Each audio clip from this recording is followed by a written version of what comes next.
Le film commence par nous présenter Sam Lore, un tireur d'élite expert, posté sur un toit, attendant que sa cible apparaisse pour l'abattre. À ses côtés, son observateur, Ken, lui demande s'il croit en Dieu, car lui-même doute de ses croyances. Sam ne prend même pas la peine de réfléchir à la question, sa seule préoccupation est de terminer son travail.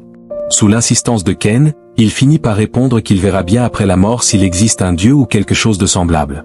Finalement, leur cible sort, un homme d'affaires détesté par la population, qui manifeste bruyamment contre les pratiques douteuses de son entreprise. Ignorant la foule, l'homme rejoint sa jeune compagne, une femme clairement attirée plus par sa richesse que par sa personnalité. Malgré la présence de gardes et de civils, Sam sait que c'est sa seule chance. Il vise. Mais à la dernière seconde, la jeune femme aperçoit le flash du fusil et s'interpose. Elle prend la balle à la place de l'homme. Choqué, Sam s'effondre mentalement, mais Ken lui assure que la fille respire encore. Gardant son sang-froid, Sam tire une deuxième fois. Cette fois, la balle atteint sa cible. Mission accomplie, le duo tente de fuir le toit. Mais les escaliers de secours sont bloqués par des gardes. Ils décident donc d'entrer dans le bâtiment. Arrivés à un étage inférieur, ils sont surpris par d'autres gardes qui les désarment. Mais ce n'est pas comme s'ils avaient encore besoin de leurs armes.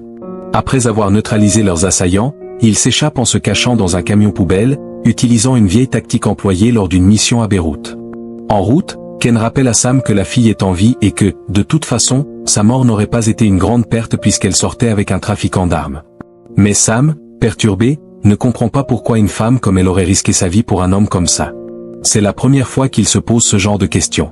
Fatigué des états d'âme de son coéquipier, Ken lui rappelle que le travail est fait, et que c'est tout ce qui compte.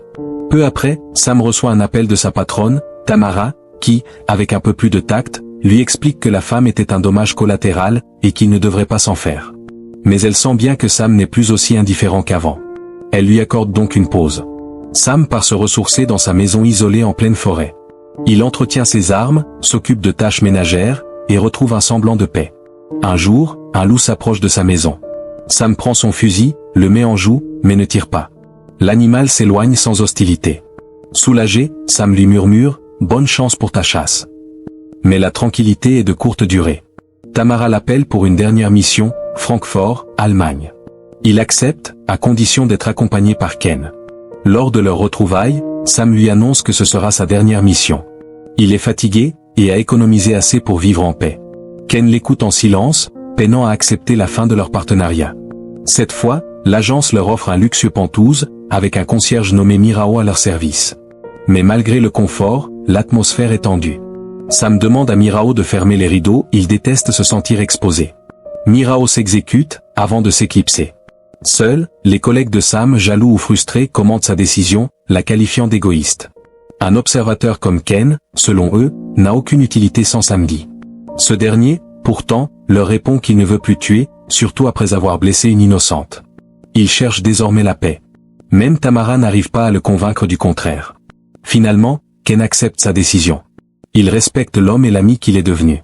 Pour se détendre, il profite d'un cadeau de l'agence, 2 masseuses, Mona et Lily, envoyées dans sa chambre. Sam, lui, reste à l'écart. Mona, intriguée, lui lie la main et affirme qu'il suit une fausse idole, une vérité qu'il ne comprend pas encore. Elle prétend posséder des dons hérités de sa mère, une kitana. Elle a même une boule de cristal. C'est alors que Mirao arrive avec le dîner et insiste pour ouvrir les rideaux, pour l'ambiance. Sam s'énerve, il déteste être visible. Et il a bien raison. Un éclair de fusil illumine la nuit. Un sniper a Sam en ligne de mire. Il plonge à couvert. L'instant d'après, l'assistant de Mirao les attaque, c'est un tueur entraîné. Sam parvient à l'éliminer après un combat violent. Il confronte ensuite Mirao, qui se révèle être un autre assassin. Sam le questionne, « Pour qui travailles-tu » Mais Mirao refuse de répondre.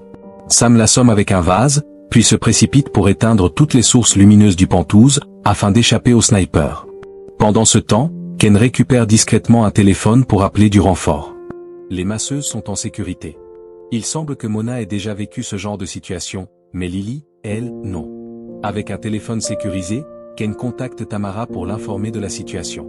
Étant donné que leur localisation était confidentielle, il devient évident qu'il y a une taupe dans l'agence. Tamara promet d'envoyer un agent pour les aider. Ils doivent tenir bon, et surtout survivre. Mona, lucide, comprend que s'ils sont pris pour cible, c'est parce qu'ils ont fait du mal. Elle s'indigne et supplie qu'on ne la laisse pas mourir, elle a une fille à élever. Sam lui promet alors qu'elle reverra sa fille. Mais pas le temps pour une discussion plus longue, le sniper ennemi est toujours là. Sam demande à Mona de lui prêter son miroir pour localiser l'agresseur. Soudain, Mirao réapparaît et tente d'étrangler Sam avec un câble. Ken intervient immédiatement, après une lutte intense, réussit à le projeter par la fenêtre. Sam, encore sous le choc, remercie Ken de lui avoir sauvé la vie. Mais un coup de feu retentit.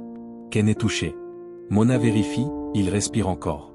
Grâce au miroir, Sam parvient à repérer la position du sniper et la communique à Tamara. Quelques secondes plus tard, elle confirme qu'ils peuvent quitter le refuge. Mais Mona, toujours méfiante, demande à Sam de s'exposer à la fenêtre pour s'assurer qu'il ne ment pas. Il obéit, un geste qui manque de peu de lui coûter la vie. Furieux, Sam exige des explications à Tamara. Elle finit par avouer, elle ne peut pas le laisser prendre sa retraite. Avec ses compétences, il pourrait devenir une menace. Il vaut donc mieux l'éliminer dès maintenant. Dévasté, Sam demande qu'on épargne au moins Ken. Mais Tamara refuse, Ken en sait trop, c'est un risque. Il découvre alors que durant toutes ces années, ils n'ont pas éliminé des criminels comme on le leur avait dit, mais des figures de la loi. Des gens honnêtes qui dérangeaient les puissants. Sam est rempli de rage, mais la vengeance devra attendre, ils doivent d'abord survivre au piège mortel qu'est devenu le Pentouse. En entendant cela, Lily, terrifiée, tente de s'enfuir, mais un tir du sniper l'atteint. Bien qu'elle respire encore, Sam détourne l'attention du tireur pour permettre à Mona de la sauver. Malheureusement, Lily meurt dans les bras de Mona. Dans cette tension extrême, Sam improvise. Il utilise la boule de cristal de Mona pour briser la caméra principale du Pentouse, coupant la vision de Tamara. Au milieu des inquiétudes de Mona, Sam lui dit qu'il faut tenir jusqu'à l'aube, lorsque le soleil sera entre eux et le sniper.